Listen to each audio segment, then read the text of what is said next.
Welcome to Unhinged Magi. We got a good video for you guys today. We are gonna be talking about the next pullback or consolidation phase in the prices of all these old cards that all you guys are constantly talking about and wanting us to talk about. We don't think that the next pullback is going to be very deep, and there's reasons for that. Yep. We don't think that's going to be very deep. There's several reasons, and the first reason I believe in is that people just want them. I mean, if people are going to hold on to them, then the market can't really recover or dump or whatever, because people are just going to hold on to them. So if no one is selling, then no one can sell, right? So that's the one thing that kind of holds back. And I think that's a massive difference between like these old, not just the reserve list, but the old original print cards that are used for the old school format, and like something that's like a pure investment, like, you know, a stock or a bond or trying to purchase Bitcoin or something like that. The reality of like all of those is like almost everybody that buys those other assets, their only interest is making money. That's why they bought it, right? I'm not faulting that, but that's what they're doing. But there's an enormous portion of people that buy these old Magic cards where making money was not their only desire. Right. So when I buy a stock, I'm usually looking to see where my percentage point to bail out is. And then that's not really a collectible. With Bitcoin, people are just dumping it when they have a profit. They're not just collecting and saying, "Ooh, man, look at this Bitcoin," because you can't really do that. It's not a physical asset. So, and then the only reason to hold on to stock for any particular reason is either from a dividend or from a potential of you want to own the part of the company and have a say in what the company does. Yeah, and that's not most stock investors these days. Definitely not all those Robinhood traders. Exactly. So when you're thinking about buying stuff and all that kind of stuff, it's not really going to relate to a collectible anything. A collectible game or a collectible comic. Many comics rise in value just because nobody wants to sell. And this topic has come up a few times when I'm talking to people, because I'll notice in their comments, they will relate like Magic and being in a bubble and the next pullback, and they'll be like relating it like it's like exactly in line with like these other investments. And I'll like constantly have to point this out to people that like, you guys, there's an enormous difference between those other investments in Magic. You know, when you've got old school players that are literally buying these cards to play with them, and don't be fooled, there's more than you think people actually buy these cards and actually play with them. I don't know why people don't assume that's the case, but there's thousands of people that do that. People don't assume that's the case? Yeah, there's some people that think you know, it's funny. I actually was talking to MTG Lion one time, and he didn't think that it happened. He didn't even believe old school was real. In fact, when he did a video with the two of us together, I was at his house. Yeah, I was at his house on his channel, and we were talking about it, and he was like, "Oh my gosh," basically, like, this is a real old school deck. This is really a thing. And I'm like, dude, yes. There's a whole tournament I just did in Vegas with all these people playing it. Yeah, so people do play with their cards because why? It's a collectible card game. Yeah, so they enjoy playing with the old stuff, just like people like playing poker and all that kind of stuff. It's Magic the Gathering. It's just fun.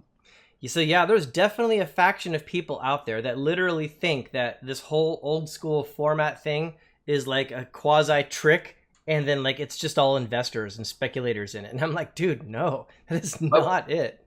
Remember, we just went through a corona bubble. The coronavirus actually tanked everything for a little bit, which was really kind of nice for strong hands, because people actually were starting to buy them up as the prices dropped and people dumped. They dumped because of fear of not having a job, fear of not having income and that kind of stuff. And so they dumped, and everybody dumped all at once, which caused it to tank like a rock. Exactly. Because in let's see, in I think May, I picked up 2 boxes of revised for $5,000, less than $5,000 each. And that was from stores. That wasn't actually from individuals coming and calling me. Yeah. All right. So there's a big difference. I bought one from David Adams Card World, I believe, and the other one was Pristine Comics. Yep. So if stores were dumping, that was a big sign. Now we've recovered, and price has skyrocketed. Right? People are no longer in afraid mode. Now they're into, oh man, I sold my stuff. Now I got to go get it back mode. Yep. And I was I was decently sure this kind of thing was going to happen, but I wasn't 100% sure.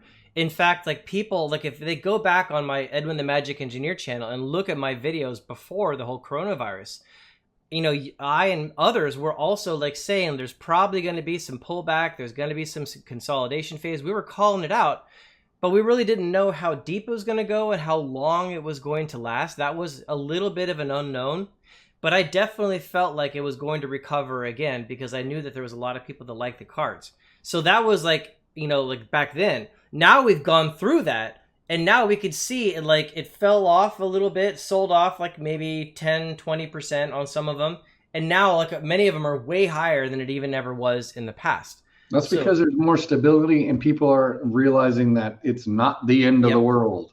Yeah, and that's aspect. And it was kind of looking like the end of the world with everybody trapped in a house. Yeah.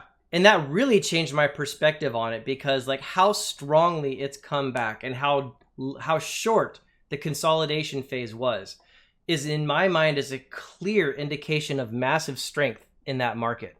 So I think that like it's very bullish from here on out, honestly. So let's try to theorize. Okay. What an actual consolidation would actually look like if it actually occurred on the open market. Another one you're saying? Let's say it's not a coronavirus thing. Let's say there is a consolidation that goes out into the open market.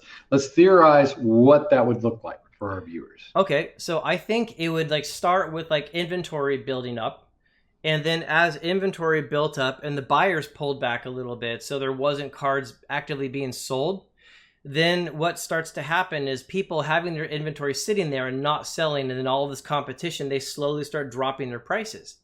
And so that like happens, and it happens at the speed of which people are willing for that to happen, which is different again between like homes don't drop quickly because like there's things built into the system that don't allow it to drop quickly. But there's also the fact that like people are emotionally attached to their homes and they don't want to take like a loss on it or just sell. But something like a stock or Bitcoin can just fall off a cliff because it was done for like speculation. And I'd say cards are more similar to like a home. They're going to fall, but they're not going to fall as fast and not as sharp. So you get a little bit of a pullback, and then it eventually starts to like settle out because eventually the buyers start seeing deals and they start coming back in again. But the sellers were the people that either were only in it to speculate or they sold because like they needed money and they were in hard times. And then the buyers that are coming in, those are those strong hands, those people that are sitting on cash and are like, it's cheap, I'm going to get them, right? Yep. And so the consolidation is the weak hands selling and then the strong hands buying. That's consolidation. The cards are consolidating into like into smaller numbers of people with larger collections. Instead of everybody having some, it's a few that have many kind of thing. So when do you think a consolidation could occur? Is it as prices go up to the point where nobody can buy them? Yeah, I do think that's a part of it, but it's indicated by the inventories increasing. That's the first thing. I don't think you're going to begin a consolidation phase without seeing larger inventories without sales being fired. I think that's a for sure sign you're going to like that there could be a consolidation coming up. And we're not seeing that now because everything's moving. Yeah, everything's moving. Everything's selling, right? And like there's some cards, like we've done some recent videos, like you look at the number of Power 9 that are out there to sell, even at stores, it's like nothing. When I looked at like the collector's edition lightning bolts, and I bought my 4, I've only got my 1 now, the other 3 are still in the mail. But when I bought those 4, there was only like, I looked at every store out there and they either had none or they had like 1 or 2, right? Every single store that they had might have a collector's edition lightning bolt. And I haven't looked again recently, but I suspect after making that video, it's probably a lot lower now. And like, I mean, keep in mind, we're talking about things that were like tens of thousands, hundreds of thousands, millions printed, and these things are like nothing now. Sorry? How about 2 lightning bolts, though? There you go. That was probably a good call. Are you going to crack them out and play them? I've revised. Yeah, I'm definitely going to play with mine. Like this 8.5 right here is coming out of the package. I will crack that, and I will play with it. I'm going to play with proxy, so the lowest price premium, that's the one I'm going to do. Hey, were all of yours graded? The No. This all one right here isn't graded. is it pretty decent condition? Oh yeah, Hey, if it's you like, want, I'll just swap you across for this one.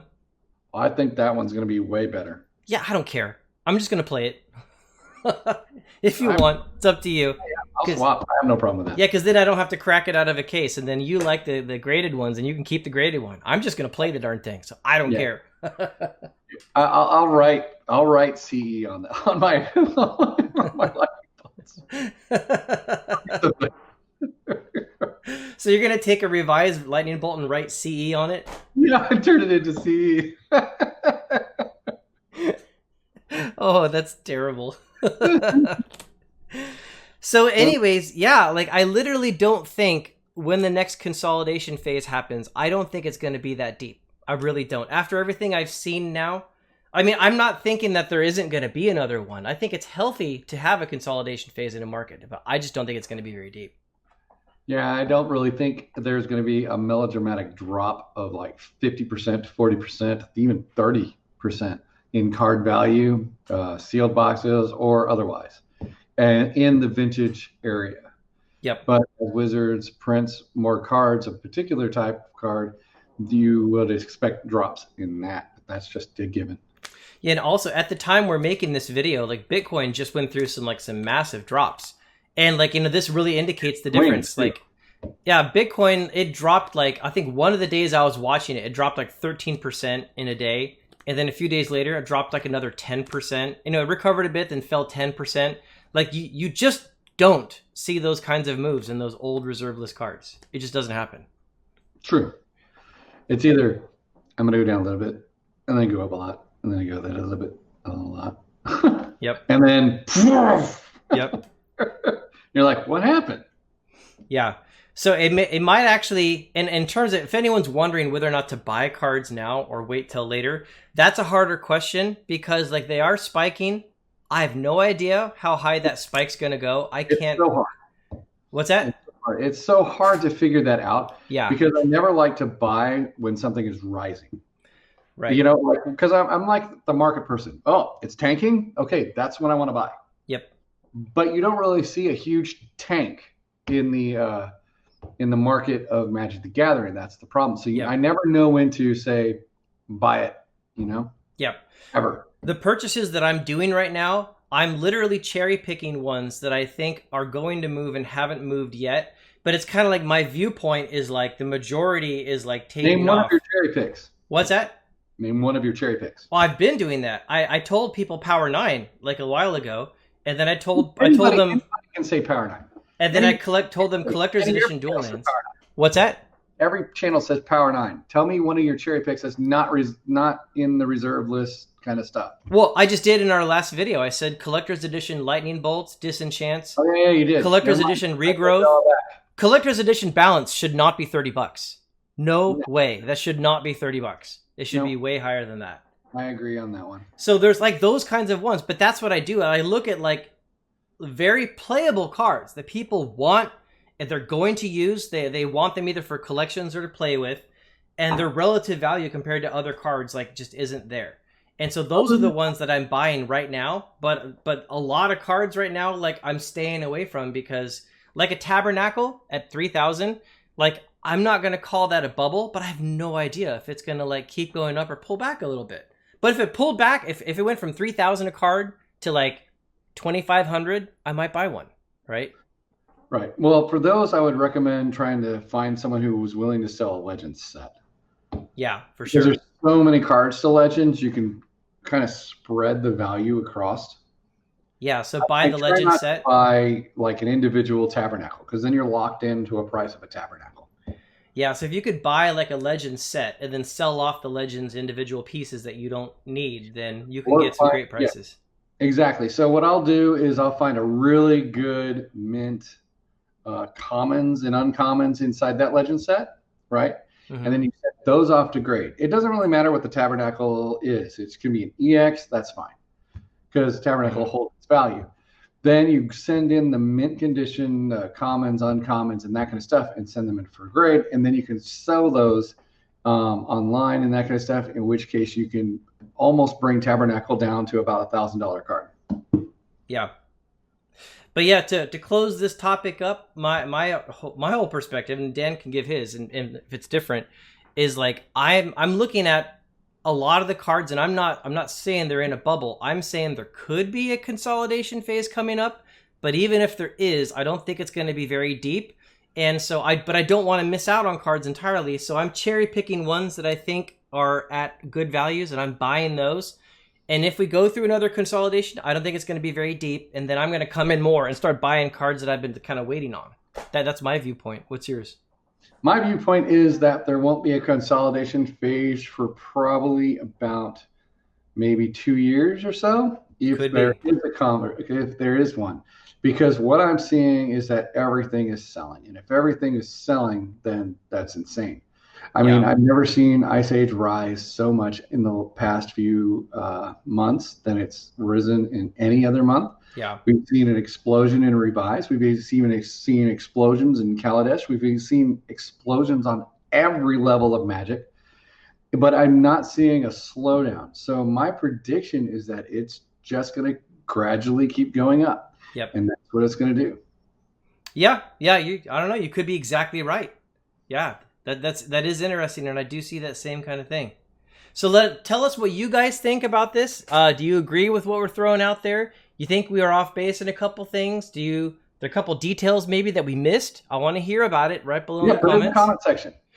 And also for any of you members, we should mention the TCG Player. Yes. So you may see a bar at the bottom that says we're powered by TCG Player. I'm going to put it at the bookends, or Holly will probably put it at the bookends. But you can click on that link and go and find cards out there. If you use our link to go to the TCG Player, it should give us a kickback of 3.5% as a part of the affiliate program. Yeah. So it helps the channel. It helps Unhinged Magi. If you see it on Open Boosters, it's going to help Unhinged Magi. So it's going to help me on Open Boosters, and it's going to help on Unhinged Magi, and everybody gets a big, and we can actually help each other get more product and that kind of stuff. And to my knowledge, it doesn't actually add anything to the cost of the cards you're buying. You're just going to it through the link we're offering. That's all. Yeah. So if you are actually going to buy something on TCG Player, you can just go through that link and it'll help us. Yep. Yeah, pretty much it. Yeah, and the other thing that people should know is we are doing memberships on the channel. That's what that little join button means. And members get a couple different tiers of benefits. And we just did our first big revised box. We're going to be opening it. I don't know when this video is going to post. It's going to open on, I think, Saturday the 29th. It's already open now. Let's see. Saturday the 30th of January 2021. We are going to crack that box open on live stream and and we're going to put the packs into tamper-proof sealed containers and ship them off to the people who bought them way below market price because they were members. Yep.